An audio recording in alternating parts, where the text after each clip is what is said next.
तो good morning प्यारे बच्चों। आज के हम इस वीडियो में देखेंगे कि सामाजिक विज्ञान के सभी महत्वपूर्ण प्रश्न।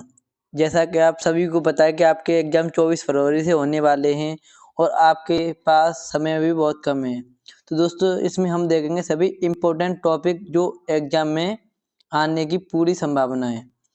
हमारा आज का पहला चैप्टर है भारत और समकालीन विश्व इतिहास से संबंधित है, जिसमें हम घटनाएं और प्रक्रियाओं के बारे में पढ़ेंगे। हमारा पहला चैप्टर का नाम है यूरोप में राष्ट्रवाद का उदय। तो जिसमें इसमें कौन कौन से बिंदु महत्वपूर्ण याद करने के लिए दोस्तों पहले तो हम उनको देखेंगे। सबसे पहले यूरोप में राष्ट्रवाद की पहली स्पष्ट अभिव्यक्ति सन 1789 ईस्वी में फ्रांसीसी क्रांति के साथ प्रारंभ हुई थी। क्रांतियों की श्रृंखला में फ्रांस की क्रांति यद्यपि प्रथम नहीं थी, लेकिन प्रभाव की दृष्टि से यह निश्चित ही सर्वोपरि थी। इस क्रांति का उद्देश्य संपूर्ण यूरोप के लोगों को निरंकुश शासकों से मुक्त कराना था। सन 1804 ईस्वी में निर्मित नेपोलियन की संहिता ने जन्म पर आधारित विशेषाधिकार समाप्त कर दिए थे। नेपोलियन ने कानून के समक्ष बराबरी और संपत्ति के अधिकार को सुरक्षित बनाया था। दोस्तों इसमें देखेंगे आगे हम सन 1815 ईस्वी में नेपोलियन की हार के बाद यूरोपीय सरकारें रूढ़िवाद की भावना से प्रेरित हो गई थी और उनका मानना था कि राज्य व समाज की स्थापित पारंपरिक संस्थाओं को बनाए रखना चाहिए। इसके बावजूद अधिकतर रूढ़िवादी लोग क्रांति से पहले के समय में वापसी को तैयार नहीं थे। ज्यूसेppe मेज़्नी इटली का क्रांतिकारी था। इसने दो भूमिगत संसाधनों की स्थापना की, जिसका नाम यंग इटली और यंग यूरोप था। तो दोस्तों इससे क्वेश्चन बनता है कि हमारा यंग इटली और यंग यूरोप की स्थापना किसने की थी? तो ये है ज्यूसेppe मेज़्नी। मेज़्नी का विश्वास था कि ईश्वर की इच्छा के अनुसार राष्ट्र ही मनुष्यों की प्राकृतिक इकाई है। मनुष्यों में क्रांतिकारी राष्ट्रवाद की प्रगति से सन 1821 ईस्वी में यूनानियों का स्वतंत्रता के लिए संघर्ष प्रारंभ हो गया। सन 1832 ईस्वी में कुस्तुनिया की संधि से यूनान को स्वतंत्र राष्ट्र की मान्यता प्रदान की गई। इटली के एकीकरण के लिए मेज़्नी, गैरिबाल्डी और काबूर इटली के एकीकरण के लिए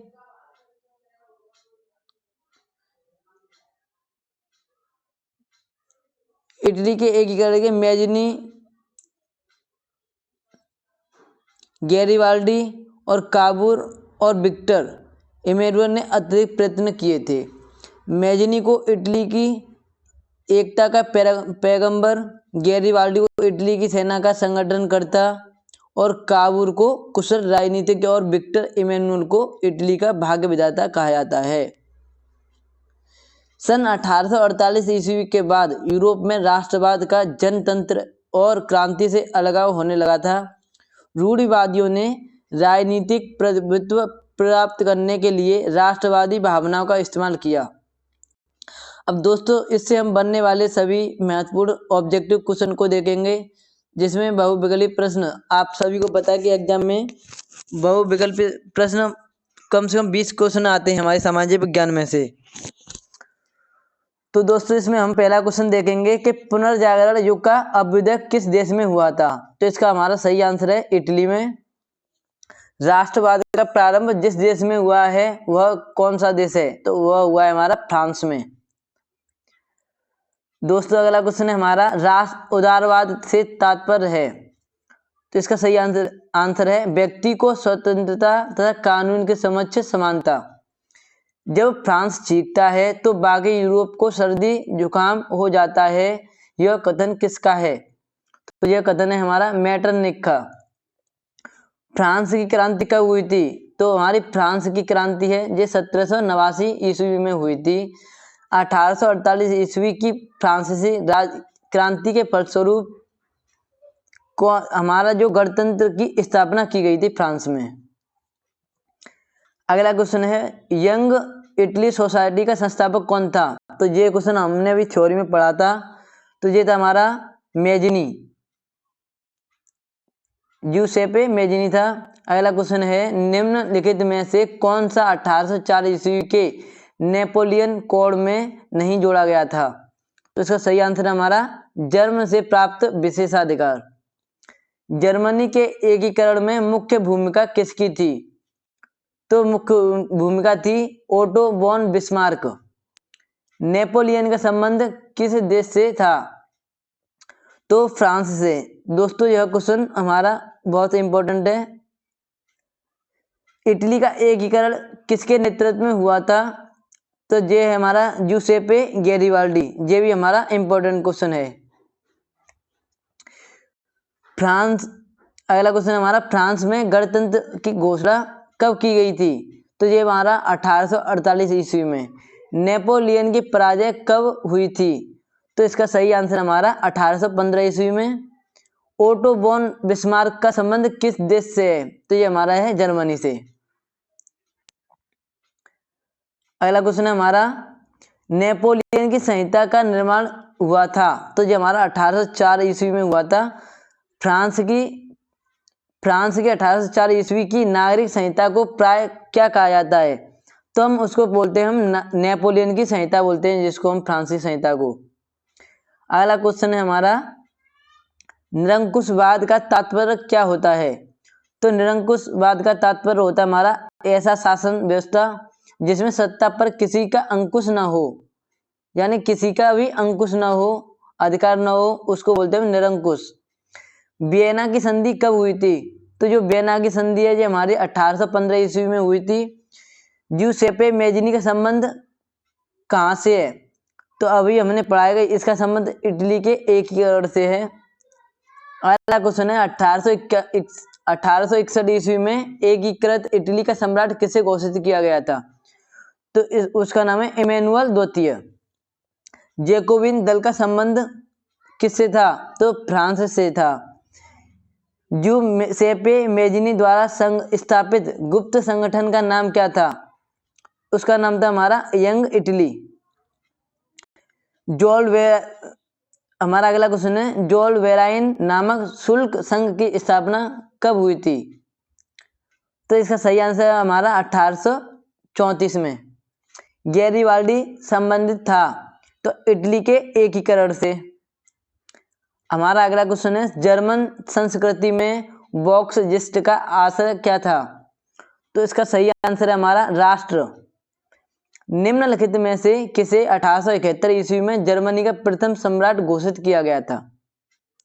तो दोस्तों ये हमारा क्वेश्चन इंपॉर्टेंट है। इसका सही आंसर हमारा विलियम प्रथम। सन 1789 ईस्वी में फ्रांस में किस प्रकार का शासन था? तो इसका सही आंसर है असीमित राजतंत्र। अगला क्वेश्चन है हमारा 1789 ईस्वी में फ्रांस में राष्ट्रवाद की प्रथम अभिव्यक्ति का क्या परिणाम था? तो इसका सही आंसर है फ्रांस की क्रांति। दोस्तों अगर आपको वीडियो अच्छी लग रही है तो हमारी वीडियो को लाइक करें और चैनल को सब्सक्राइब कर लें, जिससे आपको सभी अगली वीडियो प्राप्त हो जाए। अब इसके बाद हम देखेंगे दूसरा चैप्टर क्या है। तो दूसरे चैप्टर का नाम है हमारा भारत में राष्ट्रवाद।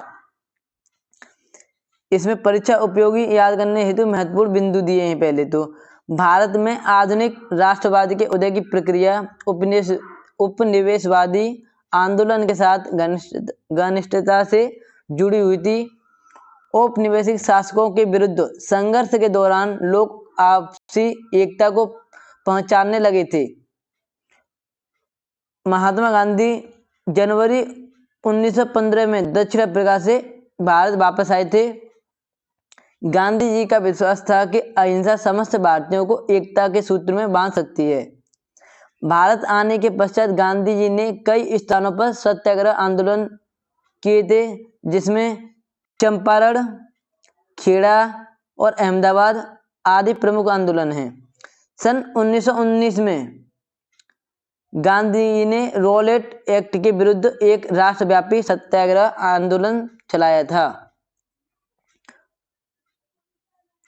तो दोस्तों ये बहुत ही इंपॉर्टेंट है आपके लिए 1919 वाला। महात्मा गांधी का विचार था कि भारत में ब्रिटिश शासन भारतीयों के सहयोग से ही चल पा रही है। यदि भारत के लोग अपना सहयोग वापस ले लें तो शीघ्र ही ब्रिटिश शासन का अंत हो जाएगा और स्वराज्य की स्थापना हो जाएगी। असहयोग खिलाफत आंदोलन जनवरी 1921 में शुरू हुआ। असहयोग खिलाफत आंदोलन की शुरुआत शहरी मध्यम वर्ग की भागीदारी के साथ हुई। विद्यालयों ने स्कूल कॉलेज छोड़ दिए तथा लोगों ने विदेशी कपड़ों का बहिष्कार किया। फरवरी 1922 ईस्वी में महात्मा गांधी ने असहयोग आंदोलन वापस ले लिया क्योंकि उन्हें लगता था कि आंदोलन हिंसक होता जा रहा था। इसका तात्कालिक कारण गोरखपुर के चोरी नामक स्थान पर घटित घटना थी। तो दोस्तों, गोरखपुर के चोरी नामक स्थान पर कुछ लोगों ने वहां पर पुलिस स्टेशन में आग लगा दी थी, जिससे वहां पर काफी लोग जलकर मर गए थे। अगला है हमारा सन 1928 ईस्वी में जब साइमन कमीशन भारत आया तो उसका स्वागत साइमन कमीशन वापस जाओ के नारों से किया गया था। तो साइमन कमीशन कब आया था भारत में? जी आया था 1928 ईस्वी में। दिसंबर 1929 में पंडित जवाहरलाल नेहरू की अध्यक्षता में कांग्रेस के लाहौर अधिवेशन में पूर्ण स्वराज की मांग को औपचारिक रूप से स्वीकार कर लिया था। तो दोस्तों, ये बहुत ही आपके लिए इम्पोर्टेंट है ये वाला पॉइंट। 1919 में लाहौर अधिवेशन हुआ था जिसमें पूर्ण स्वराज्य की मांग रखी गई थी। 26 जनवरी 1930 को स्वतंत्रता दिवस के रूप में मनाया जाना तय किया गया था। तो पहली बार हमारा 26 जनवरी 1930 को स्वतंत्रता दिवस मनाया गया था और लाहौर में तिरंगा झंडा फहराया गया था। अब इसमें देखेंगे थोड़ा, देश को एकजुट करने के लिए महात्मा गांधी ने नमक का एक हथियार के रूप में प्रयोग किया था। तो महात्मा गांधी ने जो नमक कानून तोड़ा था 6 अप्रैल 1930 को महात्मा गांधी ने दांडी पहुंचकर वहां नमक बनाकर ब्रिटिश कानून को तोड़ दिया। 1920 के दशक के मध्य से कांग्रेस, हिंदू महासभा जैसे हिंदू धार्मिक राष्ट्रवादी संगठनों के बहुत समीप दिखने लगी थी। परिणाम स्वरूप हिंदू मुस्लिम समुदायों के बीच दूरियां बढ़ती चली गईं। सविनय अवज्ञा आंदोलन में महिलाओं ने बड़े पैमाने पर भाग लिया। ये महिलाएं अधिकतर संपन्न वर्गों से थीं। डॉक्टर भीमराव अंबेडकर ने सन 1930 में दलितों को दलित वर्ग एसोसिएशन के अंतर्गत संगठित किया था।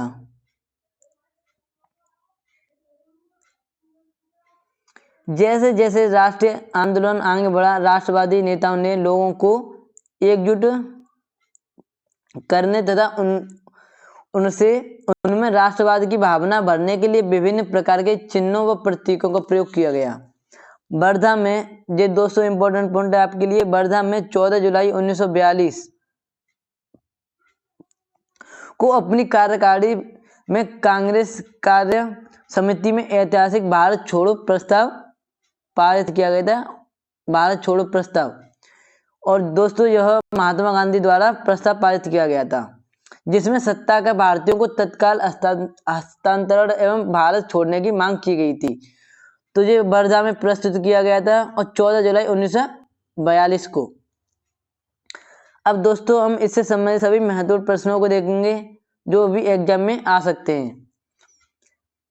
महात्मा गांधी दक्षिण अफ्रीका से वापस कब लौटे थे? तो ये 1915 ईस्वी में लौटे थे। और दोस्तों इनके लौटते समय भारतीय प्रवासी दिवस के रूप में भी मनाते हैं इस दिवस को। असहयोग आंदोलन का मुख्य कारण क्या था? तो इसका सही आंसर हमारा रॉलेट एक्ट, जो 1928 में, जो रॉलेट एक्ट कब आया था? 1917 में आया था जी भारत में। सविनय अवज्ञा आंदोलन में महात्मा गांधी ने नमक के अत्यधिक महत्व क्यों दिया? क्योंकि दोस्तों इसके 3 कारण थे। नमक का प्रयोग अमीर गरीब सभी करते थे, सभी भोजन का अभिन्न हिस्सा था, क्योंकि यह नमक तैयार करने का सरकार का एक अधिकार था। तो दोस्तों इसका सही आंसर हमारा उपयुक्त सभी।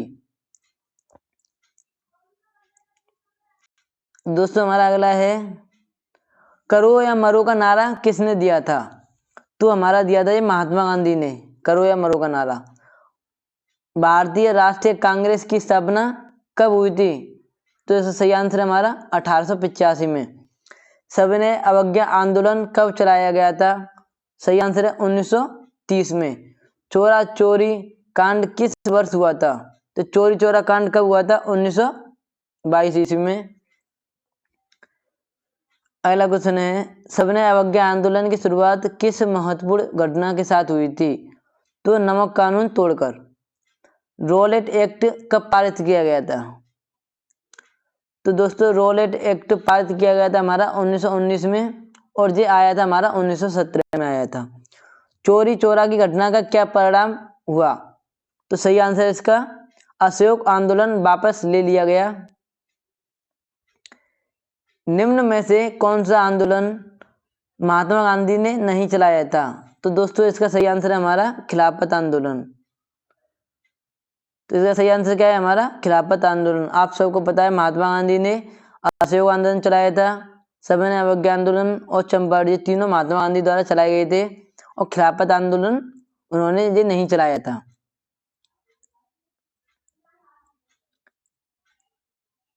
दोस्तों हमारा अगला क्वेश्चन है, महात्मा गांधी, अगला क्वेश्चन है, निम्नलिखित स्थान की हिंसक घटना के कारण महात्मा गांधी ने सन 1922 में असहयोग आंदोलन रोक दिया। तो वो कौन सी घटना थी? तो चोरी चोरा घटना। गांधी जी ने असहयोग आंदोलन क्यों वापस लिया था? तो इसका सही आंसर है हमारा, गांधी जी ने अनुभव किया कि आंदोलन ने कई स्थानों पर हिंसक रूप ले लिया है। भारत छोड़ो आंदोलन किसने प्रारंभ किया था? तो दोस्तों भारत छोड़ो आंदोलन किसने किया था?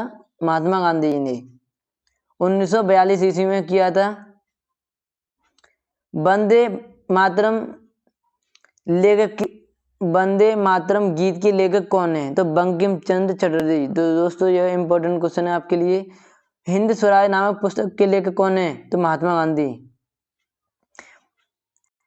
अगला क्वेश्चन हमारा, गुमास्ता क्या है?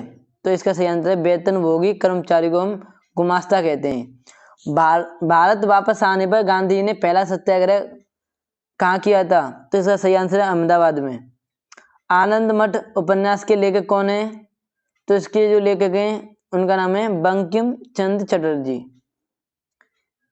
भारत में राष्ट्रपिता कहकर किसको संबोधित किया जाता है? तो इसका सही आंसर हमारा महात्मा गांधी को। अगला क्वेश्चन हमारा, जलियांवाला कांड में गोलियां किसने चलवाई थी? तो इसका सही आंसर हमारा जनरल डायर। भारतीय संविधान कब लागू किया गया था? तो ये 26 जनवरी 1949 को लागू किया गया था। जलियांवाला बाग की घटना कब की गई थी? जो जलियांवाला हत्याकांड हुआ था कब हुआ था?